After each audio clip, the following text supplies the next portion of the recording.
اعوذ باللہ من الشیطان الرجیم پناہ مانگتا ہوں میں اللہ کی شیطان مردود سے۔ بسم اللہ الرحمن الرحیم شروع اللہ کے نام سے جو بڑا مہربان نہایت رحم والا ہے۔ اللہ اکبر اللہ اکبر اللہ اکبر اللہ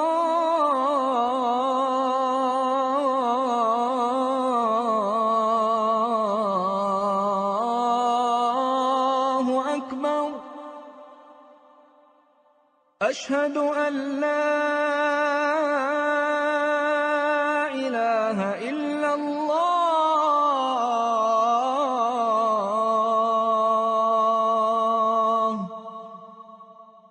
اشہد ان لا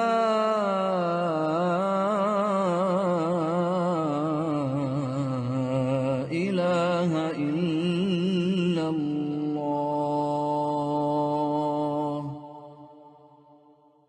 اشہد ان محمدا رسول اللہ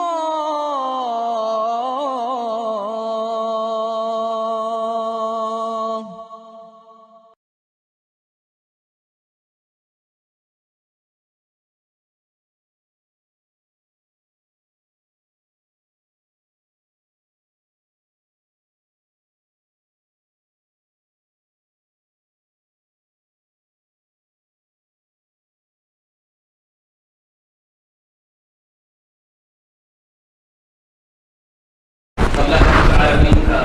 شکر و احسان ہے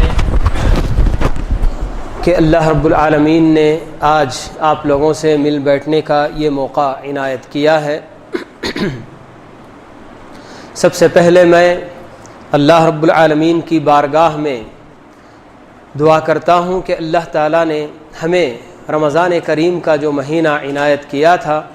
اور اس میں جو کچھ بھی عبادتیں کرنے کی اللہ تعالیٰ نے ہمیں توفیق دی، تو اللہ تعالیٰ ان عبادتوں کو شرف قبولیت سے نوازے، اور ہماری اپنی آئندہ زندگی بھی جس طرح سے ہم نے رمضان کے مہینے میں اپنے رب کو پہچانا، اسی طرح بقیہ اور ہماری اپنی زندگی بھی اسی طرح سے اپنے رب کو پہچانتے ہوئے گزارنے کی اللہ تعالیٰ ہم سب کو توفیق عنایت کرے۔ حضرات، جیسا کہ آپ لوگوں نے اس پروگرام کا عنوان حالات حاضرہ کے عنوان سے آپ لوگوں نے جانا ہے، تو حالات حاضرہ سے مراد یہاں اس وقت کوئی BBC لندن کی سیربین کا پروگرام نہیں کہ جس میں حالات حاضرہ آپ کو جناب ایک پروگرام کی شکل میں سنایا جاتا ہے، جس میں دنیا بھر کی خبریں آپ کو خلاصے کے طور پر کیا کچھ دنیا میں ہو رہا ہے یہ آپ کو بتا رہے ہیں، بلکہ اس وقت کتاب و سنت کی روشنی میں امت مسلمہ کی کیا صورت حال ہے، اور اس صورت حال کے ذمہ دار کون ہیں، اور اس سے کیسے نکلا جا سکتا ہے، اس تعلق سے انشاءاللہ ہمارے جناب باتیں انشاءاللہ ہوں گی۔ ہم سب اس وقت خبریں پڑھتے بھی ہیں، سنتے بھی ہیں کہ امت مسلمہ پر کس طرح سے دنیا کی ساری قومیں جو کہ اسلام اور مسلمانوں کے دشمن ہیں، کس طرح اس وقت مسلمانوں پر حاوی ہیں، اور کیسے یہ لوگ اسلام اور مسلمانوں کا نام و نشان اس دنیا سے مٹانے کے لیے تلے ہوئے ہیں۔ خاص کر ابھی ماضی قریب میں حالیہ دنوں میں فلسطین کے مسلمانوں پر جیسے جیسے مظالم ڈھائے گئے ہیں، مختلف قسم کے بینرز اور تصویریں آپ لوگ دیکھتے بھی ہوں گے، اور اسی طرح سے ویڈیو کلپس واٹس ایپ وغیرہ کے ذریعے سب کے پاس گردش کرتی رہتی ہے یہ چیز کہ کس طرح سے وہاں کیسے کیسے مظالم ہو رہے ہیں، نہ بچوں پر رحم کیا جاتا ہے، نہ عورتوں پر کوئی رحم کیا جاتا ہے، نہ بوڑھوں پر کوئی رحم، تو اس طرح سے بالکل بڑی ہی بے دردی کے ساتھ سلوک کیا جا رہا ہے۔ تو یہ مسلمانوں کی حالت آخر ایسی کیوں ہو رہی ہے کہ اس وقت سارے مسلمانوں کا خون اتنا سستا ہو گیا ہے کہ ہر کوئی غیر مسلمان کے خون سے ہولی کھیلنا چاہ رہا ہے۔ مسلمانوں کو ان کے گھروں سے بے گھر کیا جا رہا ہے، ان کی نہ عزتیں محفوظ ہیں، نہ ان کی جان محفوظ ہے، نہ ان کے مال محفوظ ہیں، تو آخر یہ ساری صورتحال ہم برابر دیکھتے بھی ہیں اور سنتے بھی ہیں۔ اور دوسری طرف قرآن مجید پر جب ہم ذرا نگاہ ڈالتے ہیں تو اللہ تعالیٰ نے جگہ جگہ اللہ تعالیٰ نے مسلمانوں کی، ایمان والے بندوں کی مدد کرنے کی بات بتائی ہے، وعدہ کیا ہے اللہ تعالیٰ نے، وَكَانَ حَقًّا عَلَيْنَا نَصْرُ الْمُؤْمِنِينَ، اللہ تعالیٰ بیان کرتے ہیں کہ ہم پر مؤمنین کی مدد کرنا بالکل برحق ہے، یعنی کہ فرض اللہ تعالیٰ نے اپنے اوپر اسے کر لیا ہے۔ تو قرآن کے بیانات اس طرف سے یہ ہے، اور دوسری طرف جو صورتحال ہمارے سامنے آ رہی ہے تو کیا ہمیں قرآن کی باتوں پر یقین ہمارا اٹھ جانا چاہیے کہ ایک طرف سے قرآن تو یہ کہہ رہا ہے اور دوسری طرف مسلمان ایسے پس رہے ہیں، تو ہر مسلمان کی گویا یہی اس وقت توقع ہوتی ہے کہ آخر اللہ تعالیٰ جو وعدہ اپنا کر رہے ہیں تو یہ وعدہ کب پورا کریں گے، اللہ تعالیٰ کی یہ مدد کب مسلمانوں کو پہنچے گی، یہ ظلم و ستم کا یہ سلسلہ کب ختم ہوگا۔ بچے بچے کے ذہن میں یہ بات ابھر سکتی ہے، اور خاص کر جو درد مند دل رکھتے ہیں، یہ تو ایسے ایسے مظالم کے جو نا مناظر آ رہے ہیں کہ انسانیت جس آدمی میں بھی ہو وہ اگر اس طرح کے مظالم کے مناظر دیکھ لیتا ہے تو یقیناً اس کا اپنا دل کٹ جائے۔ تو ہم مسلمان کہ جن سے ہمارے اپنے دنیا بھر کے سارے مسلمانوں سے سب سے مضبوط رشتہ اسلامی اور دینی رشتہ ہے، تو یقیناً ہمارے اپنے دلوں کی کیا کیفیت ہوگی۔ ایسے موقع پر دعائیں بھی بہت کی جا رہی ہیں، قنوت نازلہ پڑھ رہے ہیں، مگر ان سب کے باوجود اللہ تعالیٰ کی وہ مدد کیوں پیچھے ہو رہی ہے، کیوں اللہ تعالیٰ کی وہ مدد نہیں آ رہی ہے؟ تو یہاں اس وقت اللہ رب العالمین کا ایک قانون میں آپ لوگوں کے سامنے بیان کر رہا ہوں کہ جب تک پیارے رسول صلی اللہ علیہ وسلم کی بعثت نہیں ہوئی تھی اس وقت تک اللہ رب العالمین کا قاعدہ اور قانون ظالموں کی ہلاکت کے لیے یہ ہوا کرتا تھا کہ ظالم جب اپنے ظلم کے اندر حد سے بڑھ جاتا تو اللہ رب العالمین کی جانب سے کسی نہ کسی شکل میں عذاب آتا اور ظالم کا انجام پورا ہو جاتا۔ آپ بالکل قدیم جو اللہ تعالیٰ نے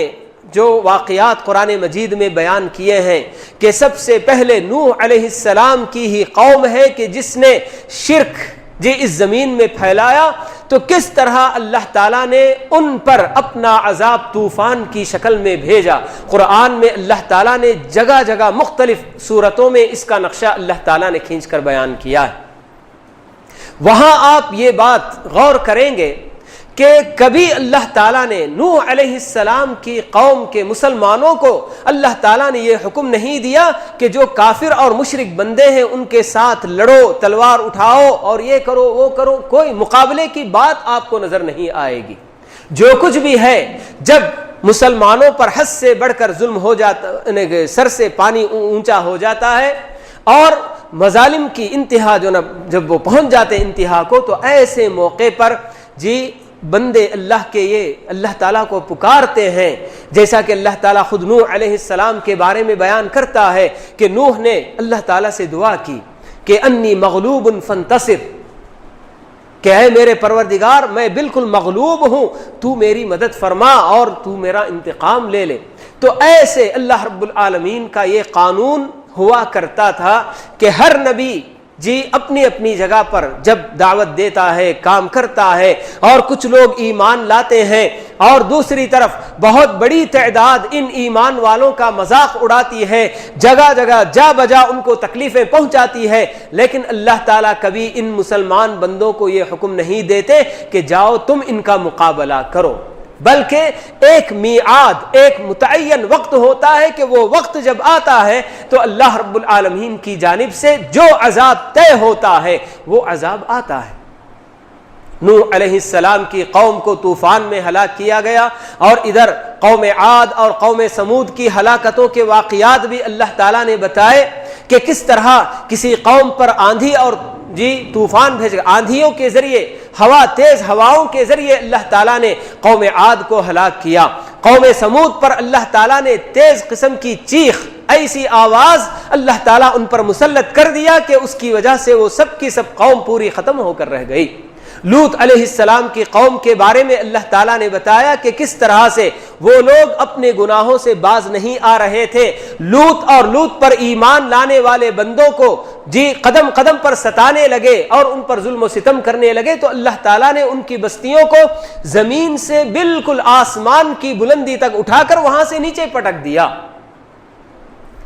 ایسے فرعون کا انجام اللہ تعالیٰ نے قرآن میں بیان کیا کہ کیسے موسیٰ علیہ السلام کا پیچھا کرتے کرتے، بنی اسرائیل کا پیچھا کرتے کرتے فرعون بھی جب سمندر میں آگے بڑھنے لگ گیا تو اللہ تعالیٰ کا حکم ہوا سمندر کو کہ وہ اپنی جگہ پر راستے اس کے ختم ہو جائے، پانی مل جائے، اور اسی میں طوفان، اس میں جو فرعون غرق ہو رہا ہے. تو یہ قانون اللہ رب العالمین کا ہمیشہ وہی رہا. کب؟ بعثت سے پہلے تک، محمد صلی اللہ علیہ وسلم کی بعثت سے پہلے تک. تو اس کی آخری شکل، آخری صورت سمجھیے کہ ابرہا کو ہلاک اللہ تعالیٰ نے جس طریقے سے کیا، آپ کو یہ بھی واقعہ معلوم کرنا چاہیے کہ یہ کیسا پس منظر ہے کہ ابرہا بادشاہ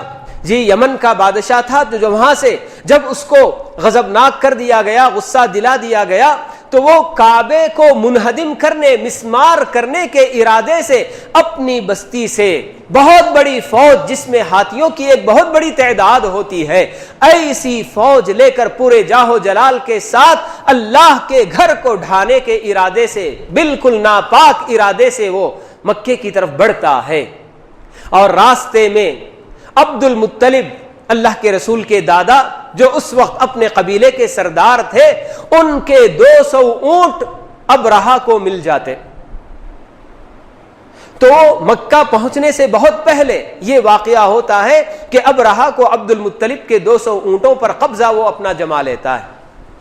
عبد المطلب بادشاہ کے پاس آتے ہیں، ابرہا کے پاس. تو ابرہا اپنی جگہ پر یہ سوچتا ہے کہ شاید یہ قبیلے کا سردار ہے تو شاید میرے پاس آئے گا، گڑ گڑائے گا، ہاتھ جوڑے گا، منت سماجت کرے گا کہ آپ جس ارادے سے آئے ہیں ہم آپ سے معافی مانگتے ہیں، جس نے بھی آپ کو غضبناک کیا اس کی طرف سے میں معافی مانگتا ہوں، آپ یہاں سے چھوڑ کر چلے جائیے، آپ اپنے ارادے سے باز آ جائیے. اس طرح سے ابرہا سمجھتا ہے. لیکن عبد المطلب جب آتے ہیں اور ابرہا سے ملاقات ہوتی ہے، بات چیت ہوتی ہے، تو عبد المطلب کہتے ہیں کہ میں آپ کے پاس اس لیے آیا ہوں کہ آپ نے میرے 200 اونٹوں پر قبضہ جما لیا، تو آپ مجھے میرے اونٹ واپس کر دیجئے. ابرہا کو شاک لگتا ہے کہ بھائی یہ تو قبیلے کا سردار کہ جس کو دیکھنے سے اندازہ ہو رہا تھا کہ کچھ کام کی باتیں کرے گا، اور یہ تو اپنے اونٹوں کا مطالبہ کرتے ہوئے آیا ہے. تو پھر کہتا ہے کہ بھائی تم کو اس بات کی کوئی فکر نہیں کہ تم تو قبیلے کے سردار ہو اور میں کس ارادے سے آیا ہوں تم کو معلوم بھی ہے، اور تم کعبۃ اللہ کے تعلق سے، اللہ کے اس گھر کے تعلق سے کوئی بات نہیں کر رہے ہو، اور اپنے اونٹوں کی تم کو فکر لاحق ہے. تو عبد المطلب تو اس وقت اپنی مشہور بات وہی کہتے ہیں کہ میں اونٹوں کا مالک ہوں، مجھے میرے اونٹ پیارے ہیں، اور یہ جو گھر ہے تو اس گھر کا ایک الگ مالک ہے اور وہ اس گھر کی حفاظت کر لے گا. تو بہرحال عبد المطلب وہاں سے نکل پڑتے ہیں، اور سارے مکے والے ابرہا اتنا بڑا بادشاہ اور اس کا ایسا عظیم لشکر پورے جاہو جلال کے ساتھ آیا ہوا ہے، تو ایسی صورت میں پتہ نہیں یہ کعبے کی اینٹ سے اینٹ بجا دے گا اور پتہ نہیں کیا کیا یہ کرے گا. تو اس لیے سارے لوگ اپنے اپنے گھر چھوڑ کر دور نکل چلے تھے، مکے کی گھاٹیوں میں ادھر ادھر چلے جاتے ہیں، وادیوں میں، تاکہ دور سے کھڑے ہو کر منظر دیکھے کہ کیا ہو رہا ہے، کیا ہونے والا ہے. لیکن جب ابرہا اپنے اسی ناپاک ارادے کو لے کر آگے بڑھتا ہے تو اللہ رب العالمین کا وہی فیصلہ، وہی قانون کہ جب کوئی ظالم ظلم کے ارادے سے آگے بڑھنا چاہتا ہے تو اللہ تعالیٰ اسے کیسے ہلاک کرنا چاہتے ہیں اللہ تعالیٰ کو معلوم ہے. تو اللہ کے اس گھر کی حفاظت ہونی تھی. تو ایسے موقع پر اللہ رب العالمین وہی چھوٹے چھوٹے پرندے جن کو کہ اللہ تعالیٰ نے ابابیل کے نام سے قرآن میں ذکر کیا ہے کہ ان کی چونچوں میں کنکر دے کر اللہ تعالیٰ نے بھیج دیا، اور یہ اللہ تعالیٰ جیسے کہ قرآن مجید میں بیان کرتے ہیں کہ وَمَا يَعْلَمُ جُنُودَ رَبِّكَ إِلَّا هُ، کہ اللہ تعالیٰ کے لشکر کیا کیا ہیں یہ اللہ کے علاوہ اور کوئی نہیں جانتا۔ بس اسی طرح اللہ رب العالمین ان پرندوں کے ذریعے ہاتھیوں کی فوج کا بالکل خاتمہ کر دیتے ہیں۔ جس ہاتھی پر آدمی پر کنکر پڑتا ہے بس وہیں کا وہیں ڈھیر ہو جاتا ہے، ختم ہو جاتا ہے۔ تو اس طرح اللہ رب العالمین اپنے اس گھر کی حفاظت کرتے ہیں، اور ابرہہ کا خاتمہ بہت ہی برے طریقے سے ہوتا ہے۔ یہ آپ قانون اللہ تعالیٰ کا یہی دیکھیں گے کہ جب تک اللہ کے رسول کی بعثت نہیں ہوئی تھی اس وقت تک اللہ تعالیٰ اسی طرح سے ظالموں کو، مجرموں کو اللہ تعالیٰ ہلاک کرتے رہے۔ لیکن جب اللہ کے رسول صلی اللہ علیہ وسلم، محمد صلی اللہ علیہ وسلم کو اللہ تعالیٰ نے رسول بنا کر بھیج دیا تو اس کے بعد اللہ رب العالمین کا یہ قانون بدل جاتا ہے۔ اب اللہ تعالیٰ کا قانون یہ آتا ہے کہ ان تنصروا اللہ ینصرکم۔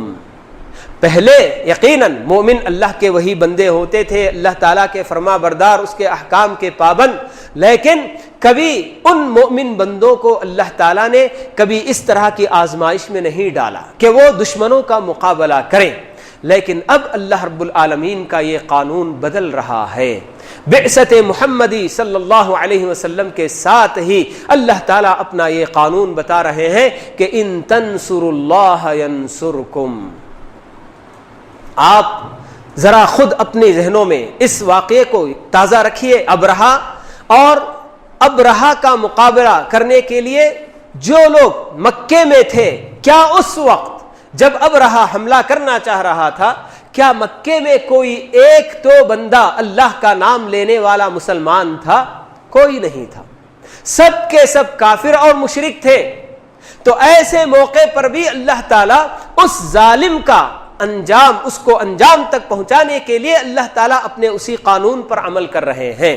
کہ اپنی جانب سے بغیر کسی مقابلے کے اللہ تعالیٰ عذاب اتار کر اس ظالم کو ہلاک کر رہے ہیں، برباد کر رہے ہیں۔ لیکن محمد صلی اللہ علیہ وسلم کی بعثت کے بعد آپ دیکھ لیجئے کہ جب تک آپ کی مکے کی زندگی گزری اس وقت بھی مسلمانوں پر کئی طرح کے مظالم ڈھائے گئے، لیکن مسلمانوں کو یہی حکم تھا کہ آپ لوگ صبر کریں۔ اور جب مسلمان ہجرت کر کے مدینہ چلے جاتے ہیں تو اس وقت آپ ذرا غور کیجئے کہ اللہ تعالیٰ کے نزدیک محمد صلی اللہ علیہ وسلم آخری پیغمبر اور آپ کے ساتھی وہ زیادہ معزز ہوں گے، محترم ہوں گے، یا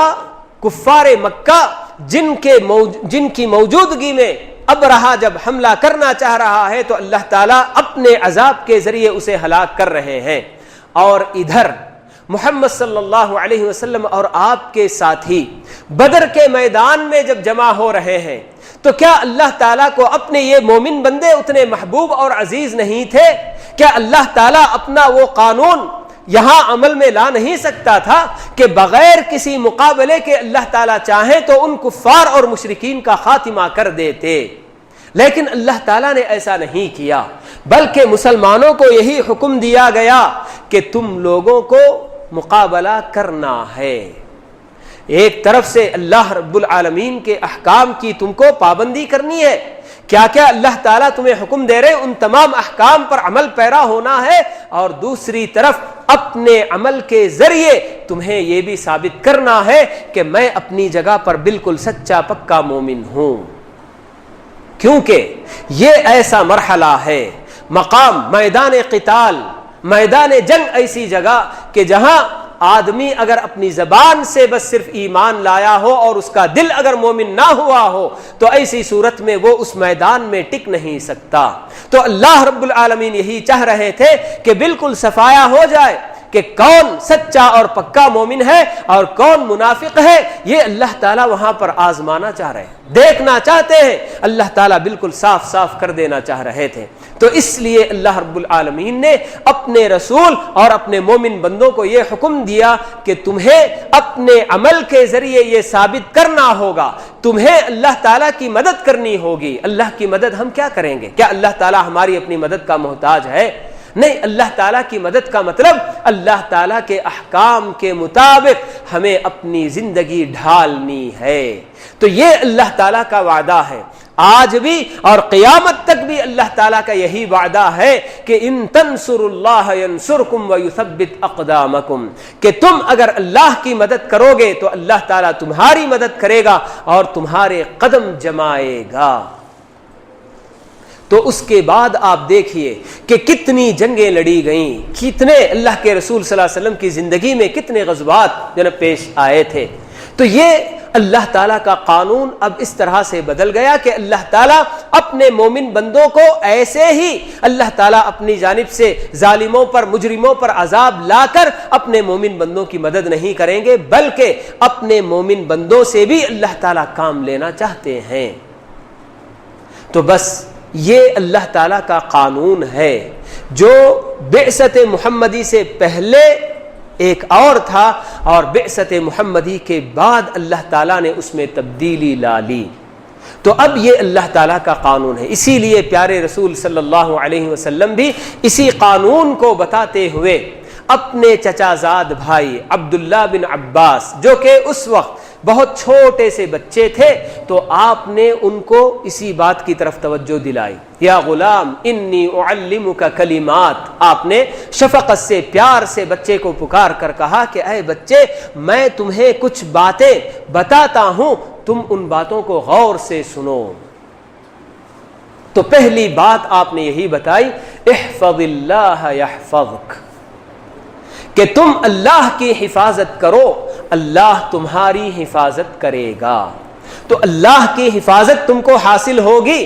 مگر اللہ تعالیٰ اس کے لیے کیا شرط رکھ رہے ہیں؟ احفظ اللہ، کہ تمہیں اللہ کی حفاظت کرنی ہوگی۔ اللہ کی حفاظت کیا ہوگی بھائیو؟ اللہ کی حفاظت سے مراد یہی سب کچھ ہے، اللہ تعالیٰ کے احکام کی حفاظت۔ اللہ تعالیٰ نے ہمارے اوپر بہت سارے واجبات اور فرائض اللہ تعالیٰ نے ہمارے اوپر مقرر کیے ہیں، تو ان کی ہمیں حفاظت کرنی ہوگی۔ اسی طرح اللہ تعالیٰ نے بہت سارے محرمات ہمارے لیے وضع کیے ہیں کہ فلاں فلاں کام ہے کہ ان کے قریب بھی نہیں جانا، تو ان تمام محرمات سے اپنے آپ کو بچانا ہوگا۔ تو یہ ہے اللہ کی حفاظت۔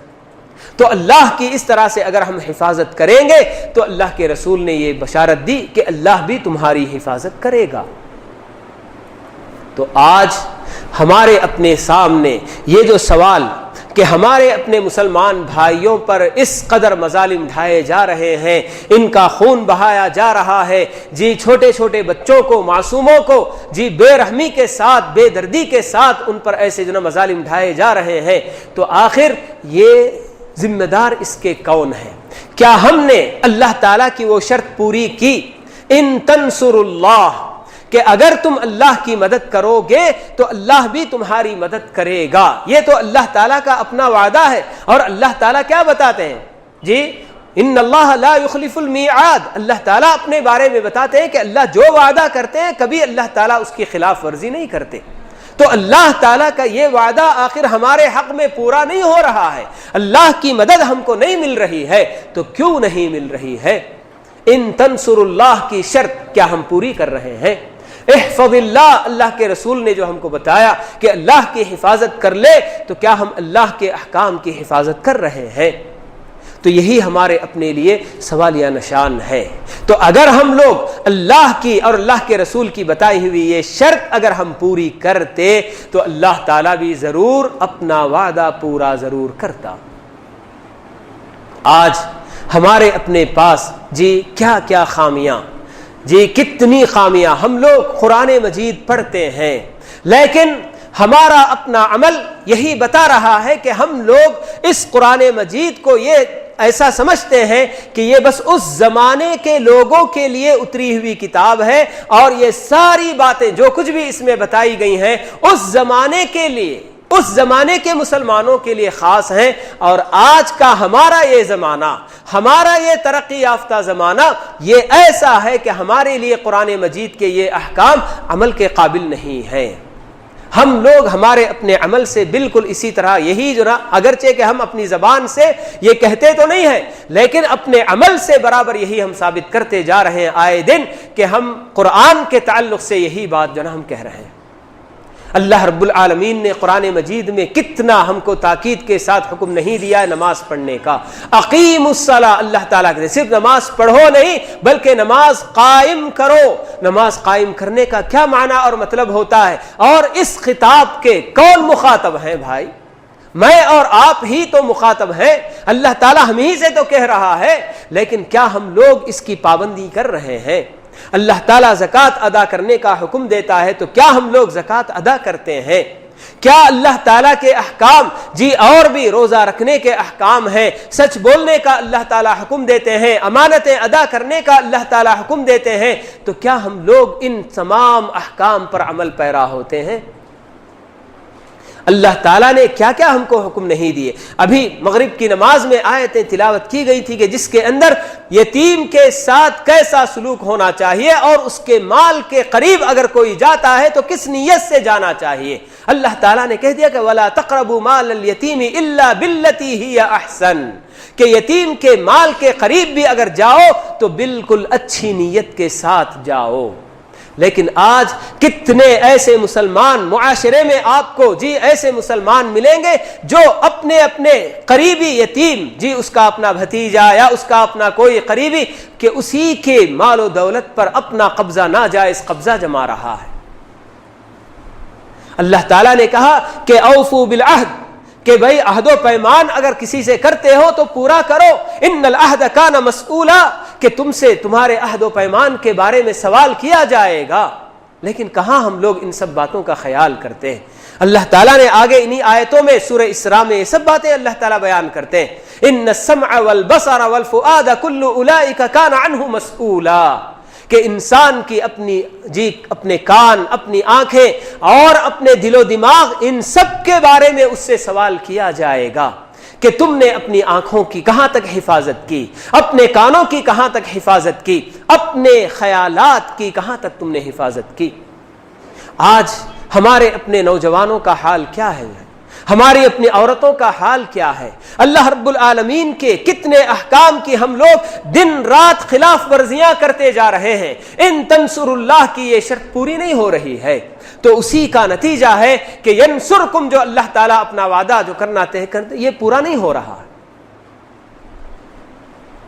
تو بس ہماری اپنی ہی ذمہ داری ہے ہمارے اپنے آج کے حالات کی۔ سب سے پہلے ہمیں اپنے آپ میں، اپنے گریبان میں ہی جھانک کر دیکھنا ہے کہ آخر ہم لوگ کس حد تک اللہ کے مومن بندے بنے ہوئے ہیں، ہمارے اپنے اندر کتنی خامیاں پائی جاتی ہیں۔ اللہ رب العالمین کا حکم ہے قل للمؤمنین یغضوا من ابصارہم ویحفظوا فروجہم، کہ آپ مؤمن بندوں سے کہہ دیجئے کہ اپنی نگاہیں نیچی رکھیں اور اپنی شرمگاہوں کی حفاظت کریں۔ آج ہم میں سے کتنے لوگ اللہ کے اس فرمان پر عمل کرتے ہیں؟ اللہ تعالیٰ نے مسلم خواتین سے، مومن عورتوں سے بھی اللہ تعالیٰ نے اس کا حکم دیا اور کہا کہ وَقُلْ لِلْمُؤْمِنَاتِ يَغْضُضْنَ مِنْ أَبْصَارِهِنَّ وَيَحْفَظْنَ فُرُوجَهُنَّ۔ آج ہماری اپنی کتنی مائیں بہنیں ایسی ہیں جو بالکل اس طرح کے ان احکام کو بالکل اپنے پس پش ڈالی ہوئی ہیں۔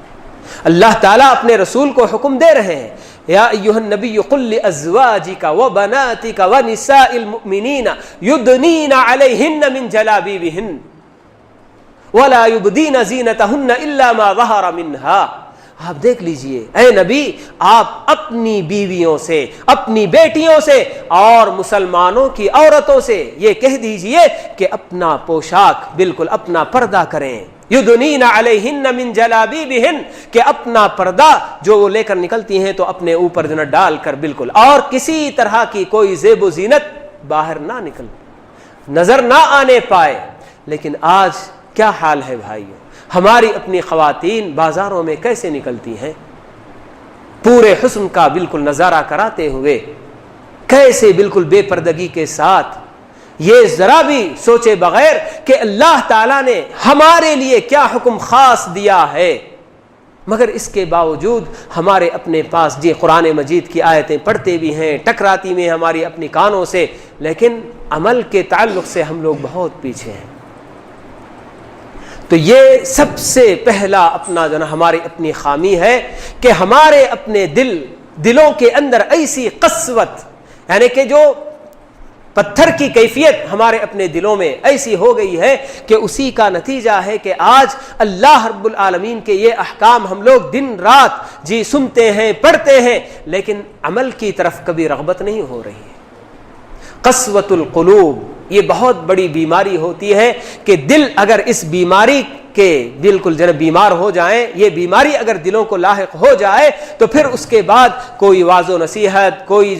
ایسی کوئی بات اس پر اثر انداز نہیں ہوتی۔ اور اسی وجہ سے اللہ رب العالمین نے یہ وعید بھی سنائی کہ فویل للقاسیۃ قلوبہم عن ذکر اللہ،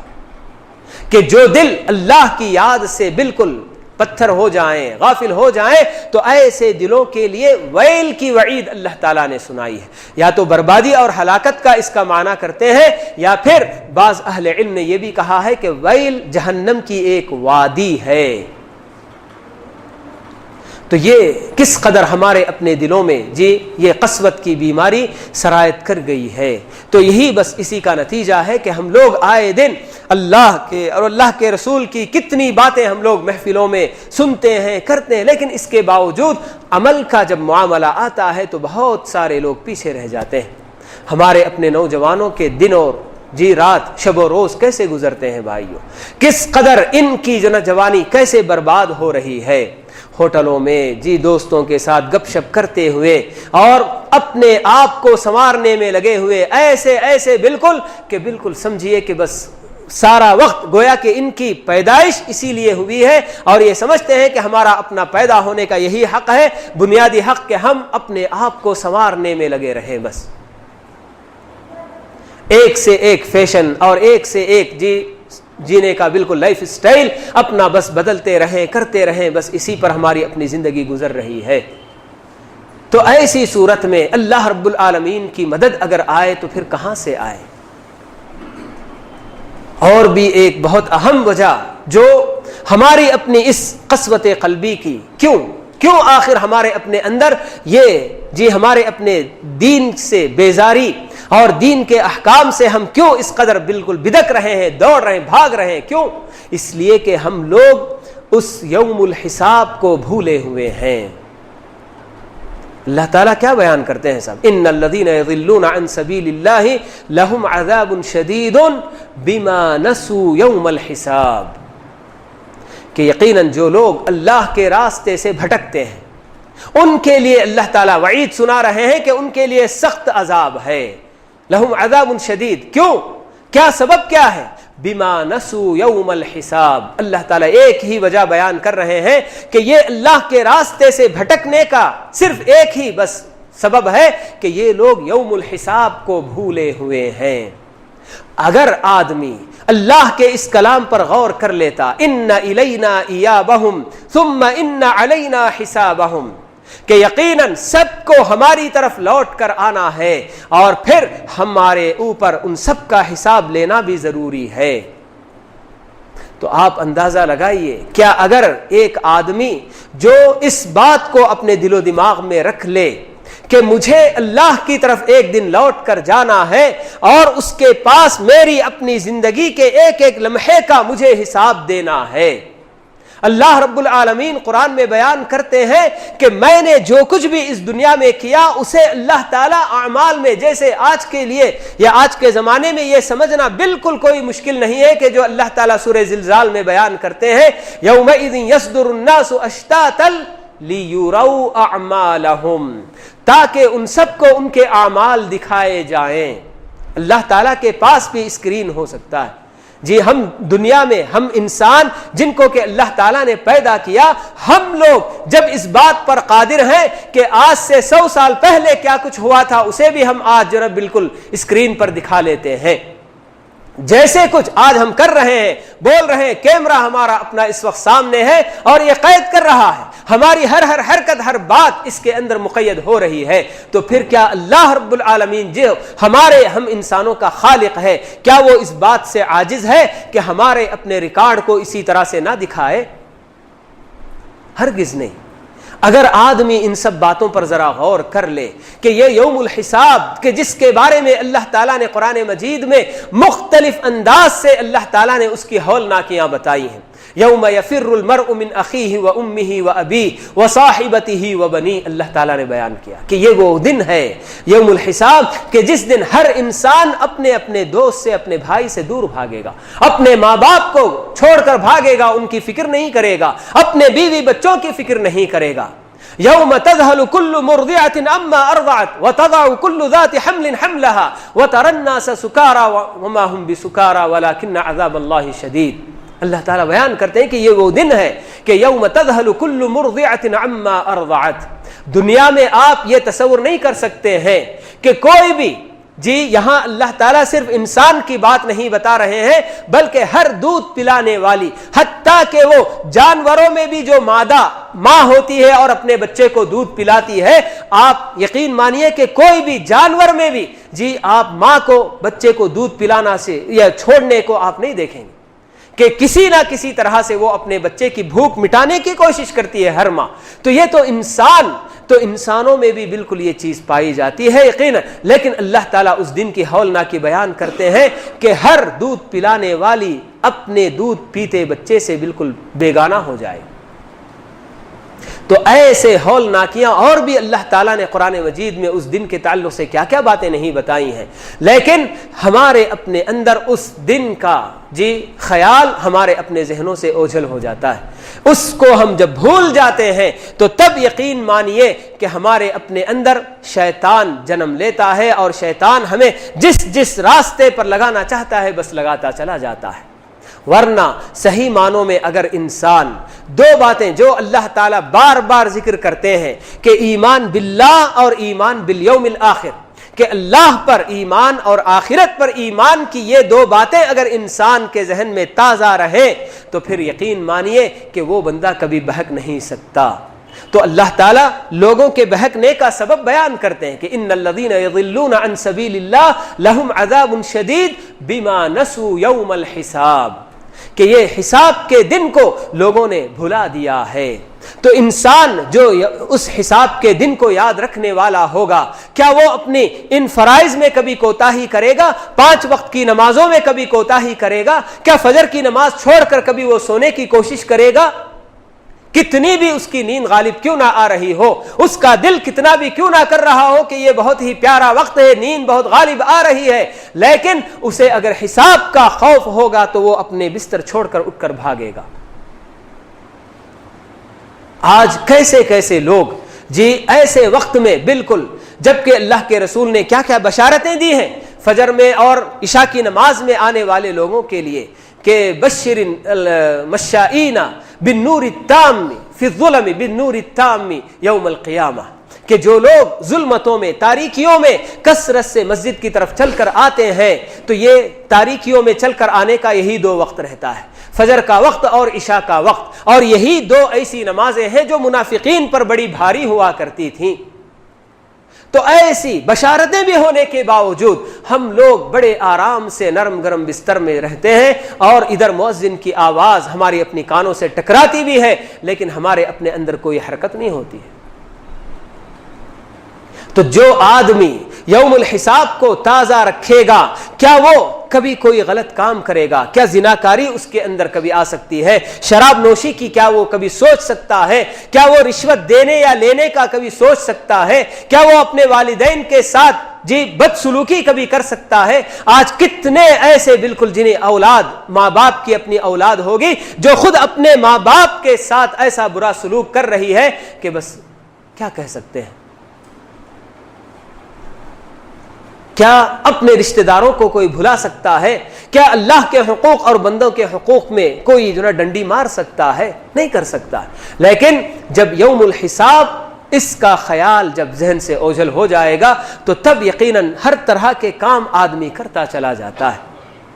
تو اس لیے ہمارے اپنے اندر اسی کی اس وقت ضرورت ہے کہ ان تنصر اللہ ینصرکم، جو اللہ تعالیٰ جی اپنی اپنا قانون بیان کر رہے ہیں تو اس قانون کو ہمارے اپنے ذہن میں رکھنا ہے کہ آج ہمارے اپنے ان بھائیوں پر جی فلسطین میں ہو یا پھر دنیا کے اور کسی بھی خطے میں اگر کہیں بھی اس طرح کے مظالم ہو رہے ہیں تو ان مظالم کے پیچھے کیا اسباب ہیں،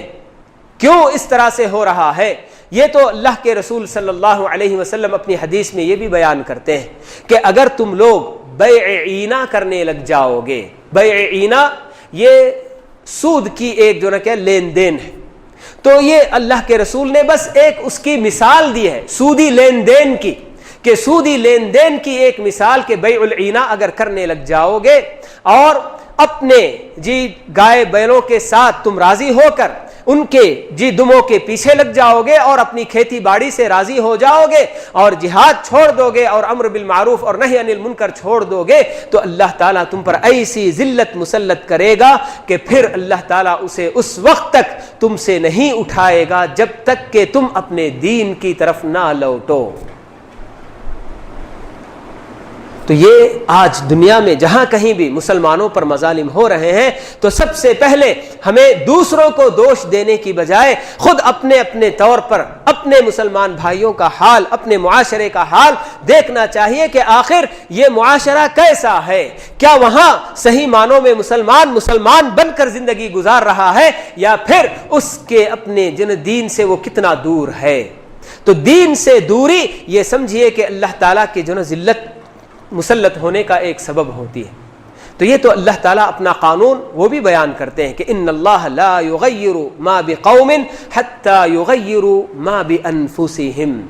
ہمارے اپنے اسلاف کی زندگیاں کیسی عزت کی زندگی اور کیسی بالکل شرف کی زندگی، یہ احترام کی زندگی وہ لوگ ان کو اللہ تعالیٰ نے نصیب کی تھی، جہاں جہاں جاتے قدم قدم پر کامیابیاں ان کا استقبال کرتی ہیں۔ تو یہ سب کیوں تھا؟ اس لیے کہ وہ لوگ صحیح معنوں میں مسلمان تھے، جیسے کہ اللہ تعالیٰ بیان کرتے ہیں وَأَنْتُمُ الْأَعْلَوْنَ إِن كُنْتُم مُؤْمِنِينَ، کہ اگر صحیح معنوں میں تم مؤمن رہو گے تو تم ہی سر بلند رہو گے۔ تو یقیناً ہمارے اپنے اسلاف صحابہ، تابعین، تبع تابعین وغیرہ کے زمانے کی زندگیاں اگر دیکھتے ہیں تو ان لوگوں کو سر بلندی نصیب تھی، عزت کی زندگی ان کو نصیب تھی۔ کیوں؟ اس لیے کہ وہ صحیح معنوں میں مومن تھے۔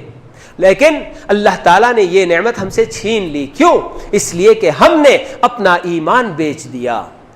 ان اللہ لم یک مغیرا نعمتا انعمها علی قوم حتی یغیروا ما بانفسہم، کہ اللہ تعالیٰ کسی بھی قوم یا کسی بھی فرد کے ساتھ، یہ اللہ تعالیٰ کا قانون ہے، کسی بھی جماعت، کسی بھی قوم کو جب کوئی نعمت اللہ تعالیٰ دے دیتے ہیں تو اسے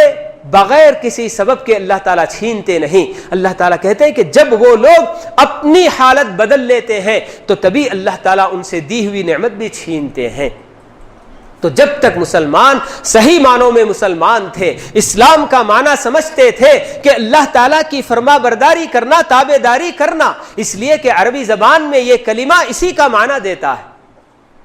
اذ قال له ربه اسلم قال اسلمت لرب العالمین۔ حضرت ابراہیم علیہ السلام کے بارے میں جا بجا قرآن میں یہی بات اللہ تعالیٰ ذکر کرتے ہیں کہ ابراہیم سے جب ان کے پروردگار نے یہ کہا، ان کو یہ حکم دیا کہ تم تابع دار ہو جاؤ، سر تسلیم خم کر دو، تو ابراہیم نے فوراً کہہ دیا کہ اسلمت لرب العالمین، کہ رب العالمین کے آگے میں نے اپنا سر جھکا دیا، میں اس کا فرما بردار ہو گیا۔ تو یہ فرما برداری کی بات تھی، تو اس وجہ سے ہی وہ مسلمان معزز تھے، وہ زمانے میں معزز تھے مسلمان ہو کر، اور ہم خار ہوئے تاریک قرآن ہو کر۔ تو یہ بالکل اپنی جگہ پر بات بالکل سچی بات ہے بھائی۔ تو آج ہمارے اپنے حالات جو کچھ بھی ہیں، جو صورتحال ہم جس وقت ہم لوگ جھیل رہے ہیں، تو یہ سب ہماری اپنی پیدا کردہ ہے، اور آج بھی اللہ تعالیٰ کا وہ وعدہ برابر ہمارے حق میں پورا ہو کر رہے گا جب ہم اس کی شرط پوری کریں گے۔ چاہے کسی بھی جگہ ہو، فلسطین کا حال ہو یا کوئی اور، آپ دیکھ لیجئے کتنا بڑا گناہ اللہ تعالیٰ نے اسلام کو، اپنے نبی کو جس مقصد کے لیے بھیجا اسی کو بھلا کر آج کئی طرح کے کئی لوگ بالکل شرک میں مبتلا ہیں۔ وہاں بھی اس سرزمین میں بھی آپ کو یہ بات نظر آئے گی کہ برابر اللہ تعالیٰ جس گناہ کو کبھی نہ معاف کرنے کا اعلان کر دیا ہے، ایسے گناہوں میں لوگ وہاں بھی مبتلا نظر آتے ہیں۔ وہاں بھی بالکل اسی طرح سے نوجوانوں کا حال کیا ہے، وہاں کی خواتین کا حال کیا ہے کہ کس چیز میں وہ اپنی عزت دیکھ رہے ہیں۔ ہمارے لیے حضرت عمر رضی اللہ تعالی عنہ نے کیا پیغام دیا تھا جب بیت المقدس فتح ہو رہا تھا، بلکہ فتح ہو گیا تھا، اور اس کی چابی خلیفے کو دینے کے لیے لوگ تیار تھے اور خلیفہ اسے لینے کے لیے آ رہے ہیں، تو اس وقت حضرت عمر رضی اللہ تعالی عنہ جو چادر اوڑھ کر آ رہے ہیں اس میں 13 یا 14 جگہ پیوند لگی رہتی ہے۔ ایسی چادر جب اوڑھ کر آتے ہیں تو خود مسلمانوں کے کمانڈر میں سے کسی نے، غالباً عمرو بن العاص نے یا سعد بن ابی وقاص نے، یہ کہا کہ اے امیر المؤمنین، آپ جن لوگوں کے پاس آئے ہیں یہ تو بہت بڑے بڑے لوگ ہیں، کم سے کم آج اس موقع پر تو آپ اپنی یہ چادر چھوڑ کر کوئی اچھی چادر پہن کر آتے۔ تو تب حضرت عمر رضی اللہ تعالی عنہ کیا جواب دیتے ہیں؟ کہتے ہیں کہ اللہ رب العالمین نے ہمیں عزت دی ہے تو دین کی وجہ سے، اسلام کے ذریعے اللہ تعالیٰ نے ہم کو عزت دی ہے۔ اگر ہم اسلام چھوڑ کر کسی اور چیز کو اپنی عزت کا باعث سمجھیں گے تو اسی دم اللہ تعالیٰ ہمیں ذلیل کر دے گا۔ تو یہ بات ہے بھائیوں کہ آج ہم مسلمان اپنے آپ کو اسلام پر عمل کرنے میں فخر نہیں محسوس کر رہے ہیں، اسلامی احکام پر عمل کرنے، اسلامی آداب اور اسلامی طور طریقے پر اپنی زندگی کو ڈھالنے میں ہم لوگ عار محسوس کرتے ہیں، فخر کی جگہ ہمیں اس میں شرم آ رہی ہے۔ اور اپنے آپ کو اگر عزت دار سمجھتے ہیں تو بس یورپی قوم کی تقلید کرتے ہوئے ان کے ساری تہذیبوں اور ان کی ثقافتوں پر یا ان کی ثقافت کو اپنے اندر لا کر اپنے آپ کو سمجھتے ہیں کہ ہم یقیناً بہت بڑے عزت دار لوگ ہیں۔ تو آج ہمارا اپنا یہ حال ہے، ہم نے بالکل یہ نقشہ جب بدل دیا تو اللہ تعالیٰ نے بھی ہمارا اپنا یہ نقشہ بدل دیا۔ تو آج بھی اللہ تعالیٰ کا یہ وعدہ ضرور پورا ہو کر رہے گا کہ ہم لوگ اگر اللہ کی یہ شرط پوری کریں، ان تنصر اللہ، جو اللہ تعالیٰ کہہ رہے ہیں کہ ہم اگر صحیح معنوں میں مومن بن جائیں اور اللہ تعالیٰ کے سارے احکام اپنی زندگی میں اگر لاگو کر لیں تو اللہ تعالیٰ کا یہ وعدہ بھی ضرور پورا ہو کر رہے گا۔ اور ہمارے اپنے لیے کامیابی ہم چاہتے ہیں، دشمنوں پر غلبہ ہم چاہتے ہیں، لیکن دوسری طرف شیطان کو اپنا دوست بنائے ہوئے ہیں۔ اور پھر کامیابی کے لیے سب سے بنیادی چیز اللہ تعالیٰ نے اس دنیا کے اندر یہ قانون رکھا ہے کہ جو لوگ کامیابی چاہتے ہیں ان کی صفوں میں اتحاد ہونا چاہیے۔ اور ہم مسلمان کتنے متحد ہیں ہم جانتے ہی ہیں کہ ہم لوگوں کا کیا حال ہے، ہر کوئی اپنے اپنے عقیدے اپنی اپنی جگہ پر کہ یہی میرا عقیدہ، یہی صحیح عقیدہ، یہی صحیح عقیدہ ہے کہہ کر کتنے مسلمان ایسے بٹے ہوئے ہیں کہ ایک دوسرے کی کوئی سنتا نہیں ہے، بالکل اپنی اپنی جگہ پر یہی سمجھتے ہیں کہ بس ہم صحیح مسلمان ہیں اور یہ بیکار ہیں۔ تو اس طرح سے ہماری اپنی صفوں کے اندر ایسا انتشار کہ اس انتشار کو اگر ختم کیا جا سکتا ہے تو بس ایک ہی چیز، یہی کتاب اللہ اور سنت رسول اللہ پر جمع ہونے کی بات ہے کہ اسے چھوڑ کر اگر ہم کتنی بھی کوشش کر لیں مسلمانوں کی صفوں میں اتحاد پیدا کرنے کی تو یہ کبھی نہیں ہو سکتا۔ تو یہ کتاب اللہ اور سنت رسول اللہ کی بنیاد پر جب تک ہم متحد نہیں ہو سکتے، جب تک متحد نہیں ہوں گے تو پھر ہمارے اپنے لیے کامیابی یہ بھی ایک خواب کے علاوہ اور کچھ نہیں رہے گی۔ تو یہ ہمارے اپنے اندر اتنی ساری خامیاں ہم لوگ رکھتے ہیں، اور اس کے بعد یہ اگر ہم توقع کریں کہ اللہ تعالیٰ کی مدد ہم کو کیوں نہیں مل رہی ہے، ہم لوگ دعائیں کر رہے ہیں تو کیوں ہماری دعائیں قبول نہیں ہو رہی ہیں، تو اللہ تعالیٰ تو کیا بتاتے ہیں کہ دعاؤں کی قبولیت کے آڑے بہت ساری چیزیں آتی ہیں، خاص کر حرام کمائی اگر انسان اس کا عادی ہو، حرام کھاتا ہو پیتا ہو تو اللہ تعالیٰ کے دربار میں کتنی بھی گڑ گڑا کر دعا کرے اللہ تعالیٰ دعا نہیں قبول کریں گے۔ تو ایسی صورت میں ہمارے اپنے لوگ کتنی حرام خوری کر رہے ہیں، حرام کمائی بغیر کوئی تمیز کے کیا کیا نہیں کر رہے ہیں۔ تو اس طرح سے یہ ساری برائیاں ہم اپنے اندر رکھتے ہوئے اپنی جگہ پر یہ اگر ہم سوچیں اور یہ کہ اللہ تعالیٰ کی مدد کی امید کریں تو اللہ تعالیٰ کی مدد کیسے آ سکتی ہے؟ ایک طرف سے تو یہ اللہ تعالیٰ کا قانون کہ پہلے بعثت محمدی سے پہلے ایک قانون اور بعثت محمدی کے بعد اللہ تعالیٰ نے اپنا یہ قانون بنا دیا، الف لام میم احسب الناس ان یترکوا ان یقولوا آمنا وهم لا یفتنون۔ اللہ تعالیٰ نے اب کہہ دیا کہ اب صرف ایمان لانے کا زبانی دعویٰ کر دینے سے لوگوں کو نہیں چھوڑا جائے گا بلکہ لوگوں کو آزمایا جائے گا، ہر طرح کی آزمائشوں سے انہیں گزرنا ہوگا، اور سب سے بڑی آزمائش اپنے خواہشات نفس کی قربانی دینی ہے۔ آپ صحابہ کرام کی زندگیاں دیکھیے. ہم تو الحمدللہ زمانے سے جی مسلمان گھرانے میں پیدا ہو کر بالکل بچپن سے ہمیں اسلام کی تعلیمات اور اسلام ہم کو مل رہا ہے، لیکن صحابہ کی اس زندگی کو ذرا غور کیجئے آپ لوگ. ایک ایک صحابی جو اسلام جب لے آتا تو وہ کوئی صحابی 20 سال اپنی گناہوں میں شرک و بدعت شرک میں اور گناہوں کے دلدل میں گزار کر آیا، کوئی 40 سال، کوئی 50 سال، کوئی 60 سال میں بھی مسلمان ہو رہا ہے تو اس کی 60 سالہ اسلام سے پہلے کی زندگی کس میں گزرتی ہے بھائی؟ شرک میں گزرتی ہے. اور جاہلیت کا دور کہا جاتا ہے اس دور کو، اسلام سے پہلے کے اس دور کو جاہلیت کا دور، یعنی کہ ہر طرح کی برائیوں کا وہاں تصور ہوتا تھا. تو ایسی برائیوں کے دلدل سے نکل کر اسلام کا کلمہ جب پڑھتے ہیں تو اسلام کا کلمہ پڑھنے کے بعد آپ کسی بھی صحابی کے بارے میں کبھی سنتے ہیں کہ وہ اپنے اس اسلام کے لانے کے بعد بھی اپنی اسی گناہوں سے عشق کر رہے ہیں، اسی دلدل میں پھنسے ہوئے ہیں؟ ایسی کوئی بات آپ کو نہیں ملے گی. کسی ایک صحابی کے بارے میں بھی آپ اگر ان کی سیرت پڑھیں گے تو سب سے پہلے یہی بات آپ کو نظر آئے گی کہ اسلام کا کلمہ جیسے ہی اپنی زبان سے ادا ہوتا ہے تو وہ سمجھ لیتے ہیں کہ اسلام کا یہ کلمہ بہت سارے تقاضے اپنے اندر رکھتا ہے، ان تقاضوں کو پورا کیے بغیر میں مسلمان ہو نہیں سکتا. تو اس لیے وہ لوگ پوری طریقے سے اپنے اسلام کے تقاضے پورے کرتے ہیں. کوئی ایک صحابی ایسا نہیں ملے گا آپ کو الا ماشاء اللہ. جیسے ایک دو صحابی اگر ان سے بڑا گناہ بھی ہوا تو انہوں نے کیسی مثال پیش کی دیکھیے. ماعز الاسلمی اور وہی قبیلہ غامد کی وہ عورت کہ جن دونوں سے شادی شدہ ہونے کے بعد بھی جب زنا کا گناہ ان سے سرزد ہو جاتا ہے تو بس یہی اسلام، یہی ایمان ان لوگوں کے اندر ایسی تڑپ پیدا کر دیتا ہے کہ اپنے آپ کو اللہ کے رسول کے سامنے لا کر پیش کر دیتے ہیں کہ یا رسول اللہ ہم سے یہ گناہ ہوا اور اس گناہ سے ہمیں پاک کر دیجئے.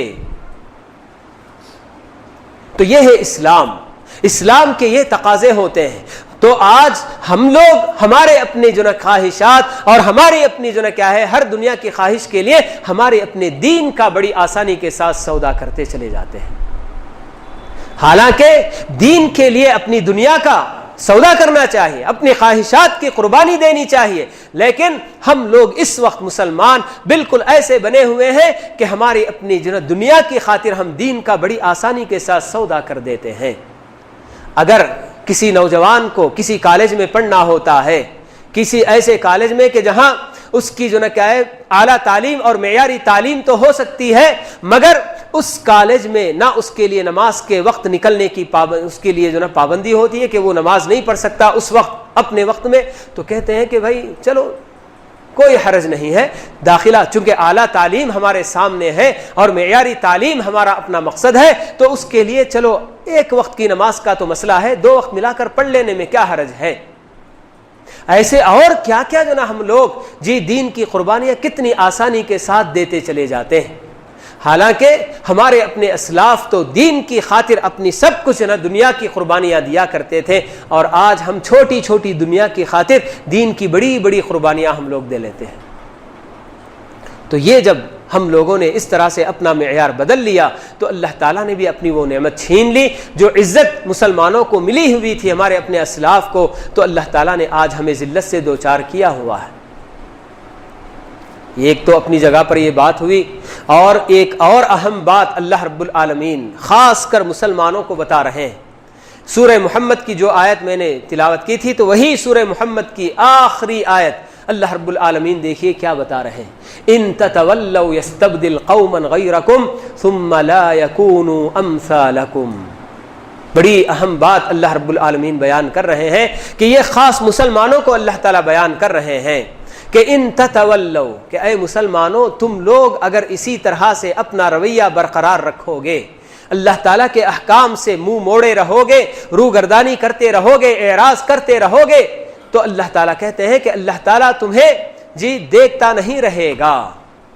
کہ کب تم لوگ دین کی طرف لوٹ کر آؤ گے، کب تمہارے اندر بیداری آئے گی. اللہ تعالیٰ اس کا انتظار نہیں کریں گے. ان تتولوا، کہ تم نے اگر اسی رویے کو برقرار رکھا، اللہ تعالیٰ کہتے ہیں کہ یستبدل قوما غیرکم، اللہ تعالیٰ تمہاری جگہ دوسری قوم بدل کر لے آئے گا. تو یہ تبدیل کا قاعدہ، استبدال کا یہ قاعدہ اللہ رب العالمین ہم مسلمانوں کو خبردار کرتے ہوئے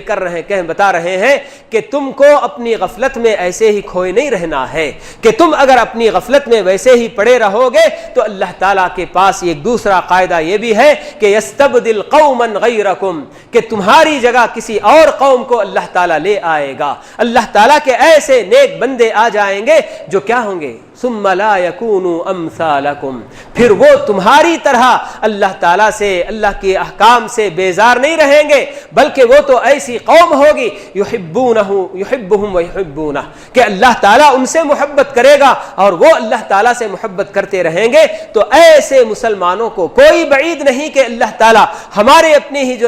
جو نوجوان جو بالکل اس وقت نونہالے ہیں ہمارے اپنے، تو ان لوگوں کے دلوں میں اللہ تعالیٰ اسلام کی ایسی محبت پیدا کر دے کہ وہ اسلام کی خاطر اپنی سب کچھ قربان کرنے کے لیے تیار ہوں، اور ہم بڑے لوگ بس دیکھتے ہی رہ جائیں کہ کس طرح سے ان لوگوں کے اندر یہ انقلاب آ رہا ہے۔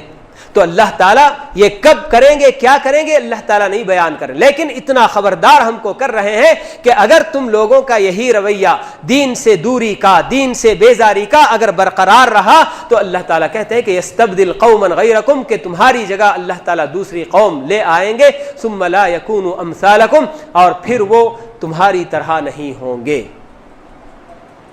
تو آج ہم لوگوں کو بہت سخت اس کی ضرورت ہے بھائیوں کہ ہم لوگ اپنا اپنا جائزہ لیں اور ہر شخص اپنی جگہ پر دوسروں کو دوش نہ دے، ہر شخص اپنی جگہ پر دیکھے کہ میرے اپنے اندر کس حد تک میں دین کا پابند ہوں، میرے اپنے اندر کیا کیا خامیاں ہیں۔ کوئی آدمی یہ نہ کہے کہ فلاں کی یہ خرابیاں ہیں کہ جس کی وجہ سے آج ہم کو یہ دن دیکھنا نصیب ہوا ہے، نہیں، فلاں کی بات کرنے کی بجائے ہر آدمی جب اپنا اپنا جائزہ لے اور اپنی جگہ پر اپنی اصلاح کی کوشش اگر کر لے تو پھر یقیناً سارے معاشرے کے اندر اصلاح جناب پیدا ہو جائے گی، سارا معاشرہ درست ہو جائے گا، اور پھر اس کے بعد اللہ رب العالمین کی رحمتیں بھی ضرور نازل ہوں گی۔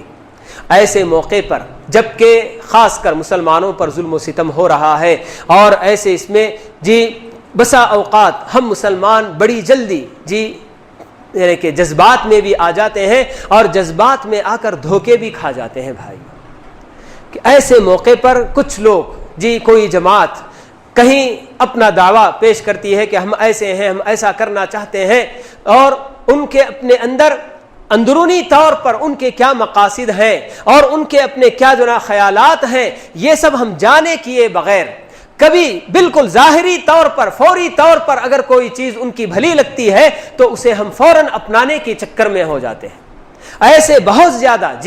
گمراہ قسم کے خیالات رکھنے والے بالکل ایسا لبادہ اپنا کہ اپنے آپ کو سچا اور پکا مسلمان اس طرح کا لبادہ اوڑھ کر دنیا کے سامنے پیش کرنے کی کوشش کرتے ہیں۔ تو آج بھی دنیا میں ایسی بہت ساری جماعتیں ابھر رہی ہیں جو اپنے آپ کو یہ کہہ رہے دعویٰ کرتی ہیں کہ ہم اپنی جگہ پر بالکل سچے اور پکے مسلمان ہیں، کہ اسی وجہ سے اللہ تعالیٰ قدم قدم پر ہم کو کامیابیاں دیتا چلا جا رہا ہے اور ہم لوگ کسی بھی وقت ساری دنیا پر قبضہ کر سکتے ہیں، اس طرح کا دعویٰ بھی کرنے والے کر رہے ہیں۔ اور ہم میں سے بہت سارے مسلمان ایسی جماعتوں کی باتیں اور اس طرح کی اس میں بہہ جاتے ہیں، جذبات میں آ جاتے ہیں کہ ہاں بھائی یہی بالکل سچے مسلمان ہیں، اور ان کے جو کچھ بھی نصب العین ہے، ان کے جو مقاصد ہیں، ان کی جو باتیں ہیں، چلو فوراً قبول کرو اور ان کی پیروی کرتے چلے جاؤ اور ان کے پیچھے چلے جاؤ۔ تو مسلمان کو کبھی بھی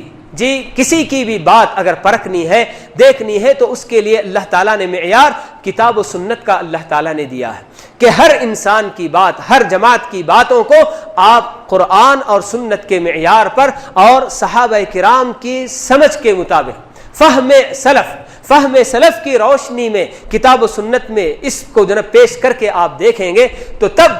آپ کو اندازہ ہوگا کہ بھائی ان کے اندر جو بات یہ کر رہے ہیں اپنی جگہ پر کہاں تک صحیح ہے اور کہاں ان کے اندر خامی پائی جا رہی ہے۔ تو ایسی یہ یعنی کہ اس موقع پر خاص کر جبکہ مظالم بہت زیادہ عام ہو رہے ہیں تو ایسی کچھ جماعتیں بھی ابھر رہی ہیں، تو بہت سارے ہمارے اپنے نوجوان ایسی جماعتوں سے متاثر ہو جاتے ہیں۔ تو ہر شخص کو اپنی جگہ پر اللہ کرے کہ جیسا ان کا دعویٰ ہوتا ہے کہ واقعی وہ اسلام پوری طریقے سے اپنی زندگی میں نافذ کرے، لیکن آدمی کو جلد بازی نہیں کرنی چاہیے۔ کبھی بھی کسی کی بات قبول کرنے اور کسی کی تائید وغیرہ کرنے میں جلد بازی کبھی نہیں کرنی چاہیے، ذرا تحمل سے کام لینا چاہیے، سوچنا چاہیے کہ بھائی ہاں ہم کو صبر کریں اور دیکھیں کہ واقعی کہاں تک یہ لوگ سچے ہیں اور کس حد تک ان کی باتوں میں صداقت اور سچائی پائی جاتی ہے، پھر اس کے بعد ہمیں آگے بڑھنے کی ضرورت ہوتی ہے۔ تو بہرحال یہ کچھ باتیں تھیں جو میں اس وقت آپ لوگوں کے سامنے میں نے پیش کیا کہ ہم میں سے ہر شخص اپنی جگہ پر یہ جائزہ لے کر دیکھیں کہ بھائی میں اپنی جگہ پر کس حد تک دین کا پابند ہوں، شریعت کا میں کس حد تک پابند ہوں، کہ میرے اپنے اندر کیا کیا خامیاں پائی جاتی ہیں کہ پھر اس کے بعد میں اپنی اصلاح اگر کرنے لگ جاؤں، ہر آدمی اپنی جگہ پر اپنی اصلاح اگر کرنے لگ جائے تو پھر انشاءاللہ پورا معاشرہ اپنی جگہ پر سدھر جائے گا اور اس کے اندر اصلاح پیدا ہو جائے گی، اور اس کے بعد خود بخود اللہ تعالیٰ کا یہ وعدہ بھی ہمارے حق میں پورا ہو کر رہے گا۔ تو آج اللہ تعالیٰ کی مدد ہم کو نہیں مل رہی ہے، اللہ تعالیٰ کا یہ وعدہ ہم سے اگر چھوٹ رہا ہے تو اس کا سبب خود ہم لوگ ہیں کہ ہم نے وہ شرط نہیں پوری کی۔ اللہ کے رسول نے جو ہم کو بتا دی بات کہ احفظ اللہ، کہ اللہ کے احکام کی تم حفاظت کر لو تو اللہ تعالیٰ تمہاری حفاظت کرے گا۔ اگر تم اللہ کی حفاظت کرو گے تو تم اپنے روبرو اللہ کو پاؤ گے۔ اللہ کے رسول نے یہی بتایا کہ احفظ اللہ تجدہ تجاہک، قدم قدم پر جہاں بھی جاؤ تم اللہ کو اپنے سامنے پاؤ گے، اللہ کی مدد تم سے کبھی نہیں چوکے گی۔ لیکن ہم لوگ احفظ اللہ کی یہ شرط پوری نہیں کر پا رہے ہیں، جس کی وجہ سے اللہ تعالیٰ کی مدد سے ہم محروم ہوتے جا رہے ہیں۔ اللہ رب العالمین سے دعا ہے کہ اللہ تعالیٰ ہم سب مسلمانوں کو اس کی طرف لوٹنے کی، صحیح طریقے سے دین کو اپنانے کی اللہ تعالیٰ توفیق دے، کتاب و سنت پر عمل پیرا ہونے کی اللہ تعالیٰ ہم سب کو توفیق دے، اور ہر مسلمان کو اپنی اپنی جگہ پر اپنی اصلاح اور اپنے گھر بار کی اور اپنے بیوی بچوں کی اصلاح کی فکر کرنے کی اللہ تعالیٰ توفیق دے، تاکہ ہمارا یہ معاشرہ صالح معاشرہ بن سکے اور اس کے بعد اللہ تعالیٰ کی مدد کے ہم سب مستحق ہو سکیں۔ آمین وآخر دعوانا ان الحمد للہ رب العالمین وصلی اللہ وسلم علی نبینا محمد وعلی آلہ واصحابہ اجمعین۔